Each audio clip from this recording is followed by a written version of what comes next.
My brother-in-law essayed me 7 years ago, and my family is not on my side. I, 33F, was essayed by my brother-in-law, who has a massive drinking problem, when I was 24. It happened less than 6 months after I had moved an hour away from my parents' house. It took me 8 years to tell my husband, whom I had been dating for 4 months when it happened. Once I told him, it started to explain a lot of weird behaviors, panic attacks when going to visit my family and night terrors being the two biggest issues. About a year ago, I told my parents everything that happened. My father was fairly silent. My mother tried to be understanding, but couldn't help herself with comments like, "Why didn't you tell us?" and make jokes about how messed up my childhood was when I said I had been in therapy. At the time, I explained to my parents the difficulty I was experiencing. I told them I needed their support to inform me if he's going to be around when I'm visiting. I explained how it has impacted me, preventing me from being around as often as I would like. My dad was quiet, and my mom carried on about how that shouldn't slow me down from visiting my family. Over the past year, neither of my parents has even broached this topic since the day I told them. If my brother-in-law is around at a family gathering, my dad pays attention and stays right by my side if he tries to talk to me. My mom, on the other hand, gives him more drinks when he shows up already intoxicated, and does things like setting an extra plate at family dinners just in case he shows up. It has been hurtful, and I haven't exactly felt supported by my family. My relationship with my sister has also deteriorated, although we were never super close to begin with, and she is still blissfully unaware of what her husband did to me. A few years ago, my mother announced to the family that she was officially giving me Thanksgiving to host, and since then, it has been a battle, and she tries to host every year. I finally put my foot down this year and said I won't come. I tried to explain to her how hurt I am and that I want to be in my own safe place.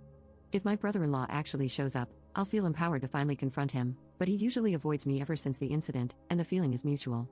I got emotional while trying to say this, and my mother told me not to cry. I lost it and told her I was allowed to have emotions, and she was going to listen to them even if they made her uncomfortable. She was not happy with what I had to say to her and started swinging back with unrelated issues. I hung up on her because the conversation was going nowhere good. After I got into the fight with my mom, I felt empowered enough to confront my brother-in-law. We talked, and he tried to say he slightly remembered what he did to me, but wasn't sure because he was too hammered that night. I proceeded to give him every single detail that he refused to remember. I also told him I'm not looking to blow up my sister's life almost a decade later, but he needs to step up and be a better husband and father and also stop drinking. The next day, my mom told my sister about our fight.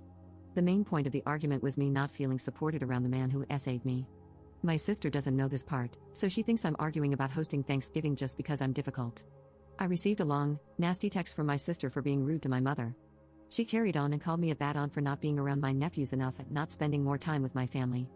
I felt extremely hurt by that, especially since she didn't know the full story. I screenshotted the text and sent it to my brother-in-law so he has to at least see what I'm going through because of him. So, I've been attempting to protect my sister by not telling her this secret. Should I just spill the beans and let the cards fall where they may? Update 1. To clarify some comments, I have not been fine interacting with my brother-in-law. I experienced panic attacks from the beginning but didn't understand the reason because I thought I had successfully repressed it. It took a lot of therapy to figure out what was upsetting me and causing the panic attacks and night terrors.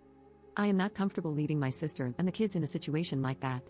My sister has spent her entire life running face first into bad partners, physically, emotionally, and substance abusers. She doubles down when anyone expresses concern or tries to help her, usually making the problem substantially worse. I never want to see him again. The only time I have contacted him outside of family interactions since this happened was to confront him on Saturday and send a screenshot of my sister's nasty text. There have been no other texts, just 2 texts in the last 9 years. Funny that some suggest I should run to a therapist. I fired my last one for telling me I shouldn't address this situation at all. Right now, I'm doing the best I can with the tools I have. I foresee my sister accusing me of lying to hurt her in some way, then going no contact. I've tried broaching much less scandalous topics with her as gently as possible, and she has lost her ever-loving mind on me. She has terrible, unaddressed anxiety and is very emotionally volatile. It's pretty clear I need to tear the band-aid off. I've reached out to my dad and asked to talk to him without my mother around. I'm going to tell him that I'm going to tell my sister. I'm going to ask him to go to her house before I do this and take my nephews so they don't get exposed to the aftermath of the conversation. Update 2. I finally spoke to my dad. I told him about the ways my mother has recently hurt me by forcing interactions and telling half-truths. His rebuttal was that it was hurtful when I hung up on my mom over the weekend. Initially, he tried to talk me out of saying something to my sister by accusing me of being vindictive. I had to assert, and repeat, that what my brother-in-law did to me was a serious matter, and that I need to share the burden I've been carrying for the last decade. This was met with silence. He then mentioned he couldn't help until next week, but finally said he might be able to make things happen tonight, as my sister is currently at my parents' house. I'm waiting for a text from him to get the go-ahead to call my sister. There was definitely some gaslighting during the conversation, but he's offered to help, and it's the most support I've managed minus my husband, so I'll take what I can get. Update 3. I talked to my sister. I asked her not to interrupt me, even if she wanted to, and she respected it. She quietly listened as I told her what happened and began sobbing. The first words out of her mouth were that I would never have to see him again, he would never be welcome at mine or my parents' houses. She believed me 100%. She asked questions, including if he was intoxicated when it happened. She acknowledged that the answer didn't really matter and it was still inexcusable.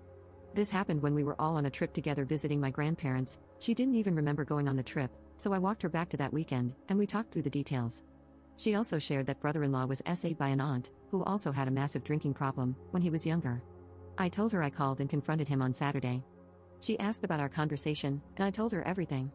She asked me if he admitted to remembering it, and said she doesn't allow him to drink in the house anymore because he zones out and doesn't remember what he does.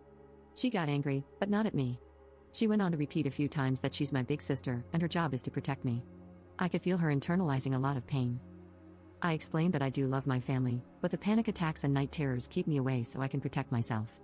She told me she's been very angry at me for years for not being around, and knowing this changes things. She said had she known, I never would have had to be around him all these years. She told me that she wished I had told her at the time. They didn't have any kids when this happened. She said she most likely would have divorced him. She doesn't see divorce as an option now because of the kids.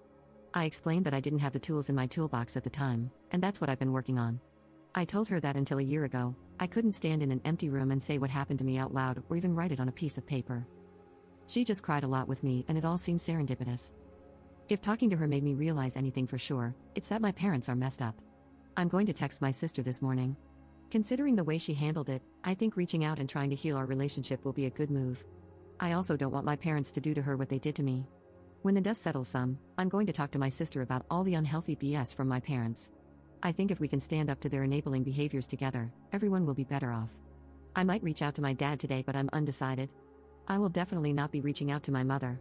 I'm going to go extremely low contact with her for the next few months.